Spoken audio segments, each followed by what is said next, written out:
Jasbin Bioseptic Tank.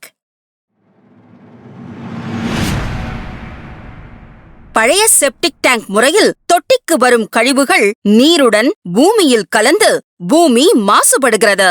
மாசுபடிந்த நிலத்தடி நீரை குடிநீராக பயன்படுத்துவதால் டைபாய்டு, காலரா, டயரியா போன்ற நோய்கள் பரவுகிறது. மேலும் கழிவு நீர் தொட்டியை லாரிகள் மூலம் அடிக்கடி சுத்தம் செய்ய வேண்டிய சூழல் ஏற்படுகிறது. இதற்கெல்லாம் ஒரே தீர்வு, ஜஸ்பின் பயோசெப்டிக் டேங்க். தொட்டிக்கு வரும் கழிவுகள் பாக்டீரியாக்களால் அழிக்கப்படும். இதனால் கழிவுகள் படிந்து தேங்குவதில்லை. தொட்டியிலிருந்து வெளியேறும் தண்ணீர் சுத்தமாக இருக்கும். சிறப்பம்சங்கள்: வெளியேறும் தண்ணீர் சுத்தமாக இருப்பதால் நோய் பரவல் தடுக்கப்படும். இந்த தண்ணீரை செடிகள், மரங்கள் வளர்க்க பயன்படுத்தலாம். வாழ்நாள் முழுவதும் பராமரிப்பு செய்ய தேவையில்லை. ஜஸ்பின் பயோசெப்டிக் டேங்க்.